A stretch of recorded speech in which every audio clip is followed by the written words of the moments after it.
Agenda में आपका स्वागत है। आज बात बीजेपी अध्यक्ष नितिन गडकरी पर केजरीवाल के बड़े खुलासे की। अब तक सत्तारूढ़ कांग्रेस की किरकिरी करने वाले अरविंद केजरीवाल ने मुख्यपक्षी दल बीजेपी के राष्ट्रीय अध्यक्ष नितिन गडकरी पर जमीन घोटाले के आरोपों का गोला दागा है। इतना ही नहीं, केजरीवाल ने महाराष्ट्र में सत्ताधारी एनसीपी और बीजेपी अध्यक्ष के बीच साठगांठ का आरोप लगाकर गंभीर सवाल भी खड़े किए।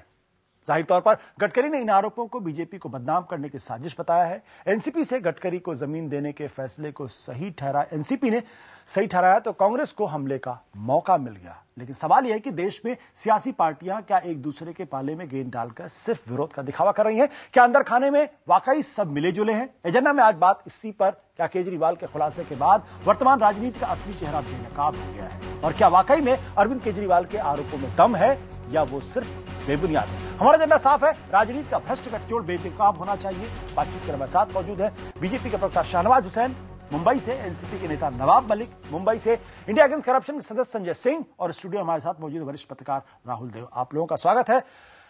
नवाब मलिक साहब, जिस तरीके से बीजेपी के ऊपर तो गंभीर आरोप लग रहे हैं, लेकिन उसमें बराबर की भागीदारी जो है वो अजीत पवार के ऊपर है।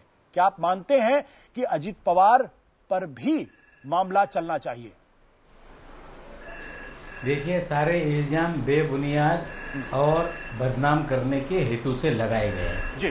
जहां तक आज केजरीवाल जी ने जो भी आरोप लगाया, अगर मुझे मौका देंगे तो 3-4 आरोप हैं, उनको मैं स्पष्ट करना चाहता हूं। बिल्कुल सर, पूरा मौका है सर। पहला आरोप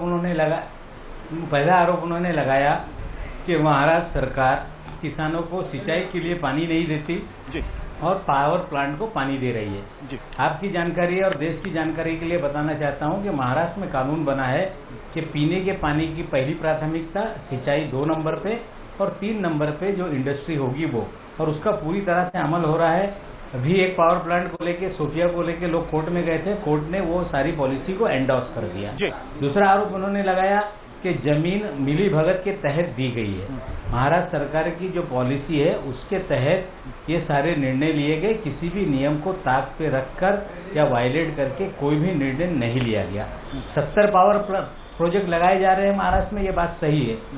आज से 2002 में बिजली संकट था, महाराष्ट्र सरकार ने एक नीति बना के प्राइवेट इन्वेस्टर को बुलाया और वो सारे लोगों को उस नीति के तहत पावर प्रोजेक्ट लगाने का मौका दिया है। कोई भी जो आरोप लगाए गए हैं वो कहीं ना कहीं एक राजनीतिक अपना जो एक बवंडर खड़ा करना चाहते हैं। देश के अंदर सभी राजनीतिक दल गलत हैं, हम जो है वो सही हैं।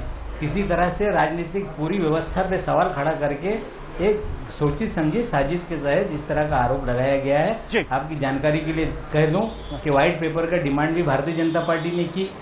भारतीय जनता पार्टी के लोग एनसीपी के खिलाफ जनहित याचिका में भी है, और इस तरह से जो आरोप लगाए जा रहे हैं कि हम लोगों की मिलीभगत है, ये दो ही बुनियाद है। राष्ट्रवादी कांग्रेस पार्टी भारतीय जनता पार्टी को अपना घोर विरोधी मानती है और उसको लेके हम लोग काम करते हैं। सर, आपने जो पहला कहा वो तो मैं समझ गया, लेकिन जो दूसरी बात की कि जमीन पॉलिसी के तहत दिया गया है, सवाल इस बात को लेकर भूमि अधिग्रहण के लिए जब जमीन बच गई, उसमें से कुछ जमीन किसान कह रहे थे आप मुझे दे दीजिए, 2 साल तक वो मांगते रहे और नीति के तहत उनको जमीन मिलनी चाहिए, वो नहीं मिलती है, और 4 दिन के अंदर नितिन गडकरी चिट्ठी लिखते हैं और उनको जमीन मिल जाती है। 2 साल तक किसान वेट करते नहीं मिलते, 4 दिन के अंदर नितिन गडकरी दे देते हैं। तो यानी कहीं ना कहीं पॉलिसी का उल्लंघन किया गया है। नहीं, देखिए 2002 में खत लिखा गया, इस तरह से केजरीवाल जी ने आरोप लगाया जी। मैं आपको जानकारी दे दूं कि 2002 में इस विभाग के मंत्री अजीत पवार जी नहीं थे, पदम सिंह पाटिल जी। मैं 2005 की बात कर रहा हूं सर। 2002 में पत्र पहले किसानों ने लिखा, किसानों का झगड़ा था, इस तरह से आरोप लगा। हाँ, नहीं सुनिए, दूसरा ऐसा है कि सुप्रीम कोर्ट का एक जजमेंट है कि आपने कोई जमीन अधिग्रहित कर दी तो कोई रिटर्न मांगे आप उनको दे नहीं सकते। इस तरह से सुप्रीम कोर्ट ने अपने फैसले किए हैं, और देश का वो सुप्रीम कोर्ट का फैसला देश का कानून होता है, ये लोगों को समझना पड़ेगा। जहां तक नितिन गडकरी जी ये विरोधी लीडर ऑफ अपोजिशन थे, अगर कोई लीडर ऑफ अपोजिशन खत लिखता है सरकार को और उसमें 4 दिन में मंत्री उस पर एंडोर्स कर दे तो बहुत जल्दी निर्णय लिया गया, इस तरह के आरोप करना मुझे लगता है कि बेसलेस है। जो भी फैसले किए गए हैं वो नियम कानून के दायरे में रह के किसी को फेवर न करते हुए फैसले किए गए, और भारतीय जनता पार्टी जो लोग राजनीति महाराष्ट्र की देख रहे हैं, पूरा अभियान भारतीय जनता पार्टी ने राष्ट्रवादी कांग्रेस पार्टी के बिल्कुल सर, और हम उनका मुकाबला करके उनको जवाब देंगे। मैं दूसरा सवाल आपसे करूंगा, लेकिन संजय सिंह, जो बात नवाब मलिक साहब कह रहे हैं कि भाई सुप्रीम कोर्ट का आदेश है, गाइडलाइन है, उसके तहत किया गया है, उसमें कोई वायलेशन नहीं है, यानी किसानों का कोई हक नहीं मिलता था कि वो अपनी अभिग्रहित की गई जमीन को दोबारा मांगे।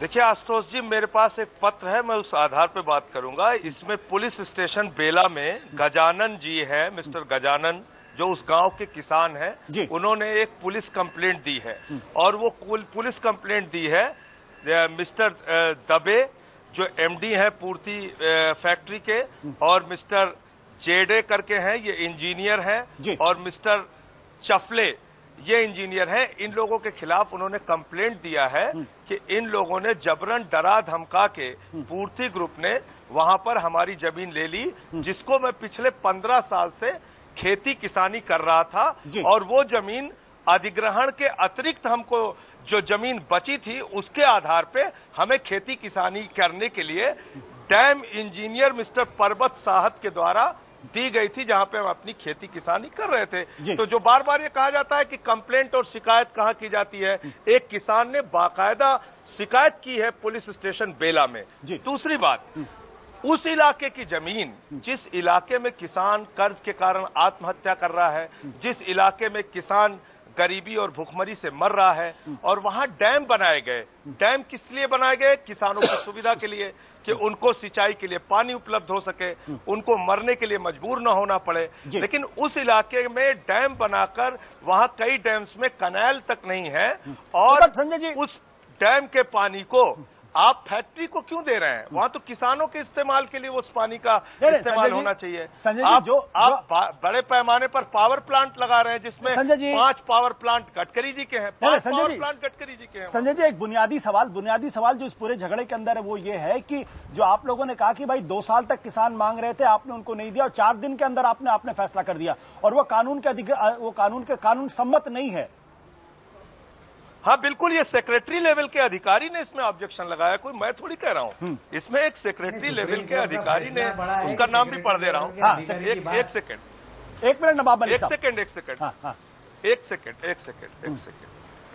ये मीटिंग हुई है डेटेड 6 अप्रैल 2005, और इसमें सेक्रेटरी हैं, एरीगेशन सेक्रेटरी मिस्टर RM लैंगदे गे करके इनका नाम लिखा हुआ है। ये देखिए आप, इन्होंने ऑब्जेक्शन भी लगाया कि क्या लिखा इन्होंने? इरिगेशन डिपार्टमेंट के नियम के हिसाब से गडकरी जी की संस्था के लिए, जिसके लिए उन्होंने चिट्ठी लिखी थी कि इसको दे दिया जाए, उसको नहीं दिया जा सकता। इनके इस सेक्रेटरी लेवल के अधिकारी के ऑब्जेक्शन के बाद उनको जमीन दी गई, तो ये गलत ढंग से फायदा नहीं पहुंचाया गया।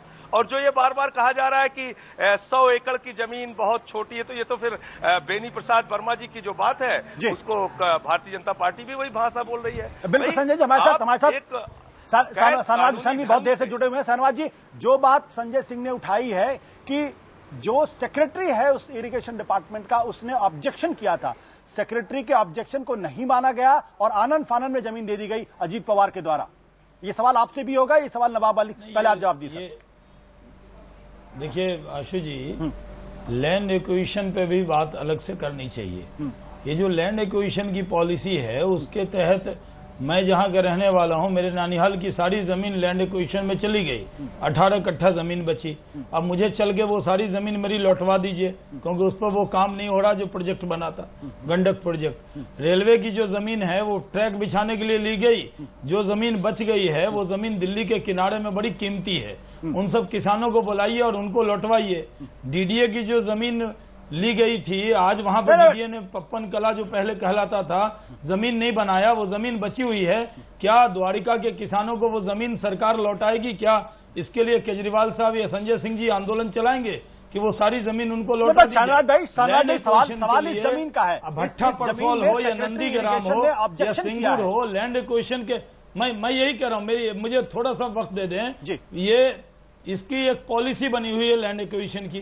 लैंड एक्विजिशन के बाद अभी हमारे यहाँ भागलपुर में भी लैंड एक्विजिशन हुआ, वहां पर हमें मिला हुआ था फूड पार्क, लेकिन किसान वहां पर आंदोलन चला रहे हैं, लेकिन वो जमीन सरकार चाहे भी तो उनको नहीं लौटा सकती, क्योंकि जिस मकसद के तहत उन्होंने लिया था लैंड एक्विजिशन में तो एक अलग बिल बनाना पड़ेगा। सर, वो जमीन क्या अगर वो डैम में जमीन बच गई तो क्या सारी जमीन, क्या कोई नियम ऐसा है, संजय सिंह जी बताएंगे कि वो सारी जमीन जो बच गई वो किसानों को लौटाई जाएगी?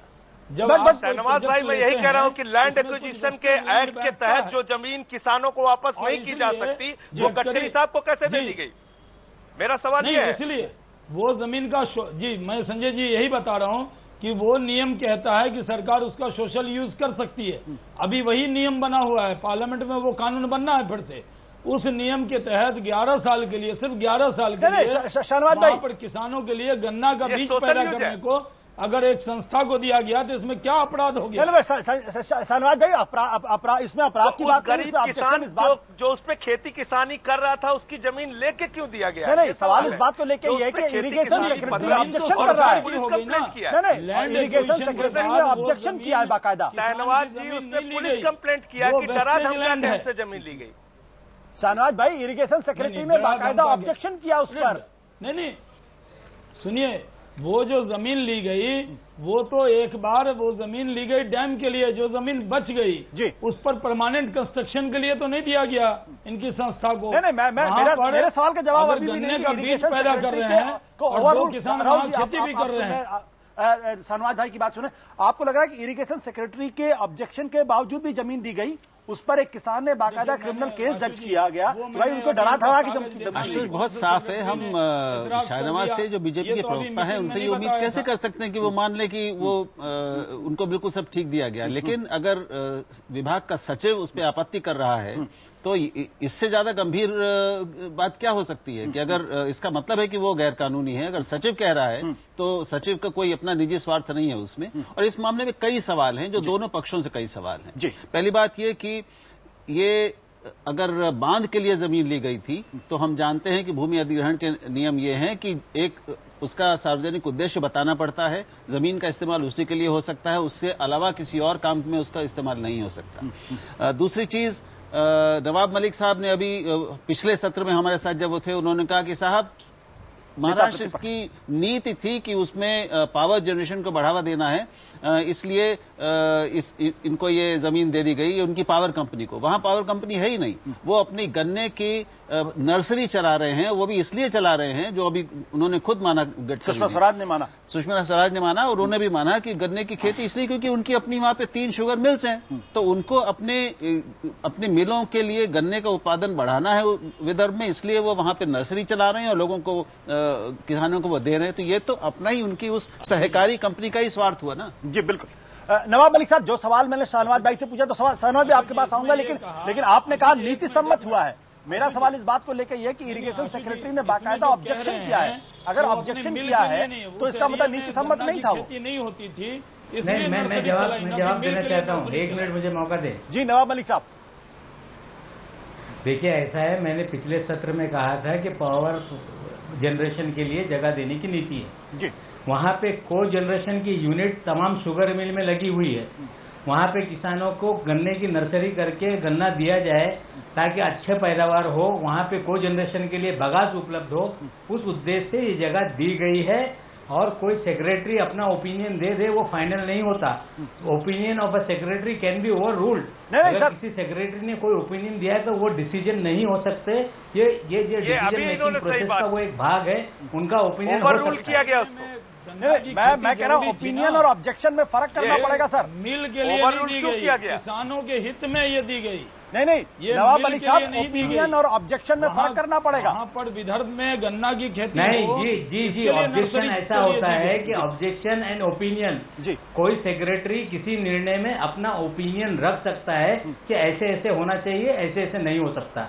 लेकिन कहीं ना कहीं कोई भी आपको जस्टिफाइड निर्णय अगर करना है तो जस्टिफाइड निर्णय करने का बोर्ड को भी अधिकार है, मंत्री को भी अधिकार है। और उसका जस्टिफिकेशन जो पावर की नीति बनाई गई, को जनरेशन की नीति बनाई गई, उसके तहत दिया गया। किसानों को सुप्रीम कोर्ट के आदेश अनुसार वो जगह वापस नहीं दी जा सकती थी। और वो किसानों को आगे करके जो इमोशनल इशू खड़ा किया जा रहा है, कहीं ना कहीं इंडिया अगेंस्ट करप्शन के लोगों को भ्रमित करने का काम कर रहे हैं। कानून के दायरे में उन्हें जमीन वापस नहीं दी जा सकती। बहुत अजीब चीज हो रही है नवाब मलिक साहब की। पूरा जो हम विदर्भ में 70,000 करोड़ के घोटाले का इतने महीनों से पढ़ रहे हैं और जिसका चर्चा हो रहा है, जिसके अपराध आज में तक जो खर्च हुआ है 70,000 करोड़ रुपए। आप जो आंकड़े पेश करते हैं आपको जानकारी नहीं है, आप गलत तरीके से आंकड़े पेश करें।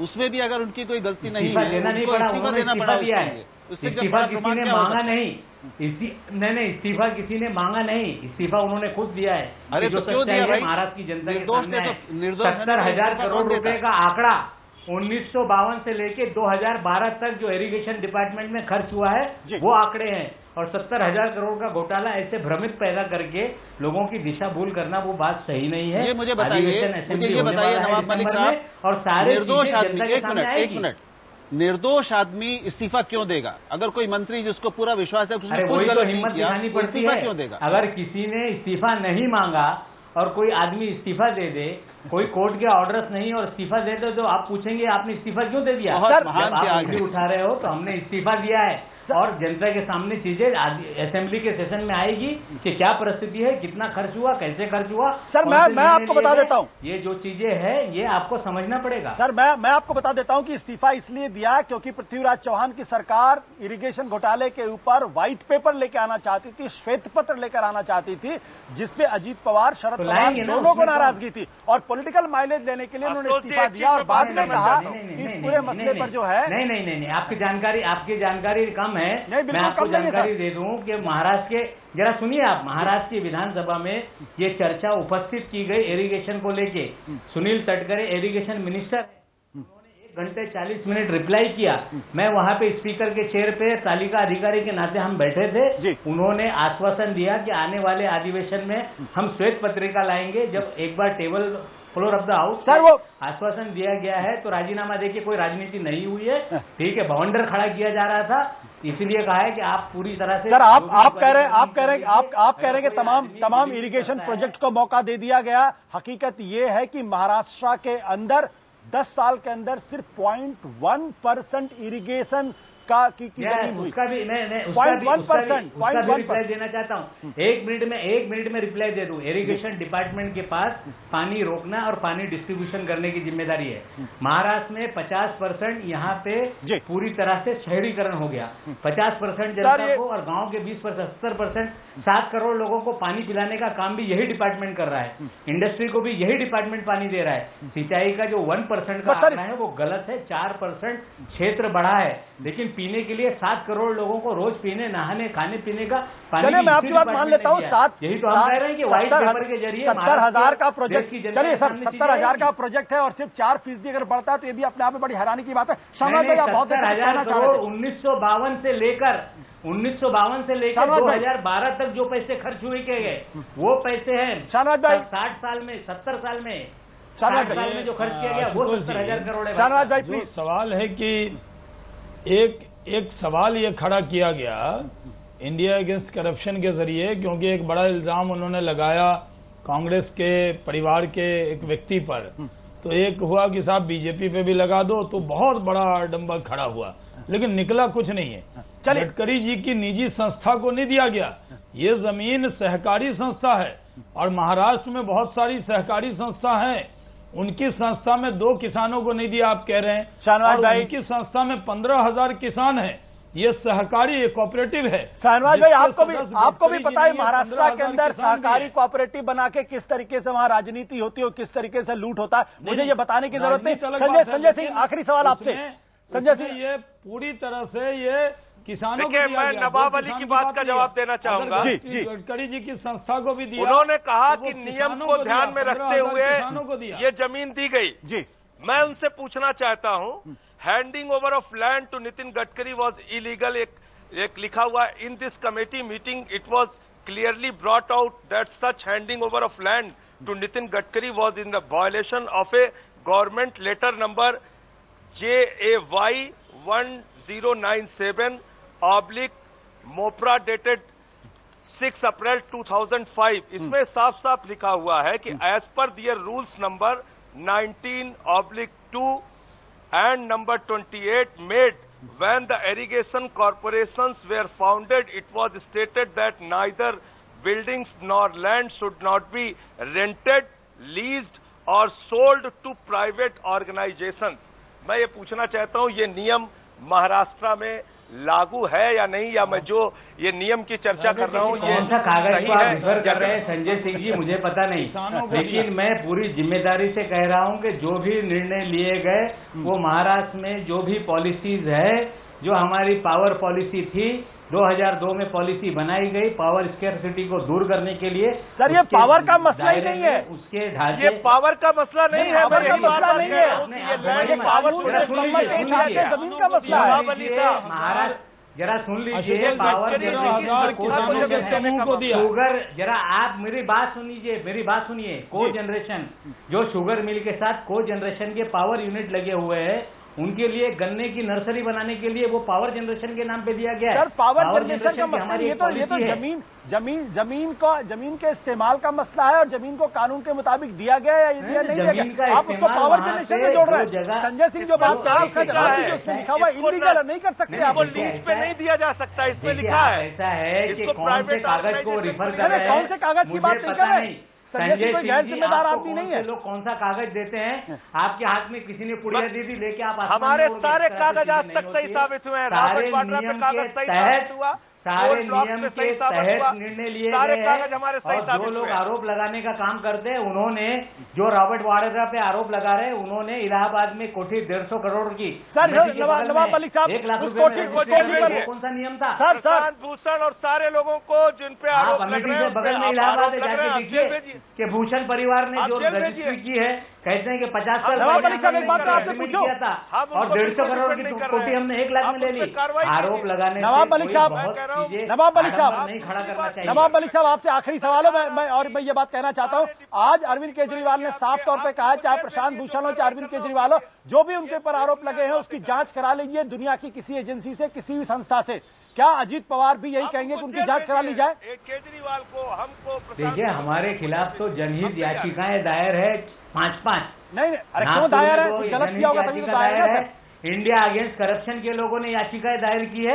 हम उनसे विनंती करते हैं कि न्यायालय में सारे पक्ष को रखें, आप जांच कराने के लिए तैयार हैं? बदनामी ना करें। और कोर्ट में ऐसा है कि दो प्रशांत भूषण की तरीके जांच कराने के लिए तैयार है? और प्रशांत भूषण PIL के मास्टर्स हैं। नहीं, आप प्रशांत भूषण कह रहे हैं उनके ऊपर जो आरोप लगा उसकी जांच करा लीजिए। देखिए, अजीत पवार जांच कराएंगे ना सर, 5-5 PIL है, आप मीडिया ट्रायल ना करें। सर मैं मीडिया ट्रायल नहीं कर रहा, माफ करिएगा, मैं आपसे छोटा सवाल पूछ रहा हूँ।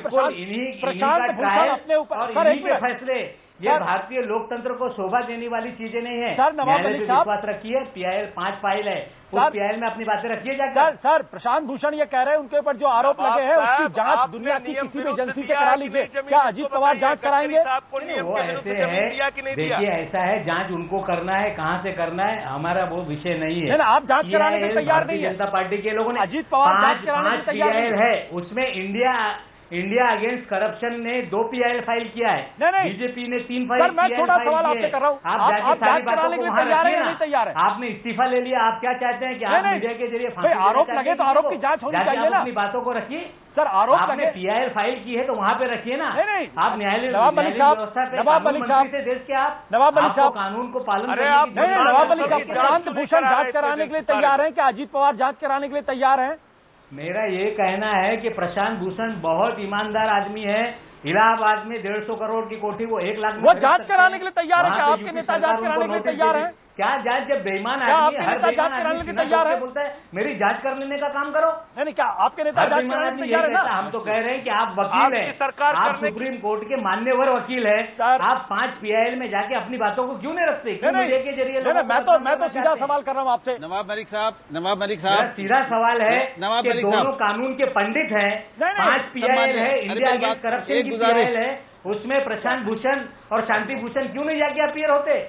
नवाब मलिक साहब, मैं आपकी मेहरबानी, मैं आपकी मजबूरी समझ सकता हूँ और ये भी समझ सकता हूँ, लेकिन एक सवाल मजबूरी नहीं, ये झूठ का सहारा लेके बदनाम करने वाले तो जांच करा लीजिए ना। राजनीतिक दल की PIL क्यों नहीं आपकी सरकार बोल रही है? चलिए, मुझे लगता है ये बहस अब दूसरी दिशा में जाती हुई नजर आ रही है, इसलिए बहस को यही खत्म कर देना बेहतर होगा। लेकिन महत्वपूर्ण सवाल इस बात को लेकर है कि जो लोग प्रशांत भूषण, अरविंद केजरीवाल पर आरोप लगाते हैं वो जांच के लिए तैयार है, तो मैं ये सोचता हूं कि बाकी लोग जिनके ऊपर आरोप लगे वो भी जांच के लिए तैयार हो जाए, दूध का दूध पानी का पानी साफ हो जाए कि अरविंद केजरीवाल और प्रशांत भूषण अगर झूठ बोल रहे हैं तो उनको जो सजा मिलनी चाहिए वो सजा उनको मिलनी चाहिए। लेकिन ऐसा होगा नहीं, क्योंकि भारतीय राजनीति का एक स्वरूप है। बहुत बहुत शुक्रिया आप लोगों को। फिर से ब्रेक पर लौटेंगे, खबरों का सिलसिला चलता है।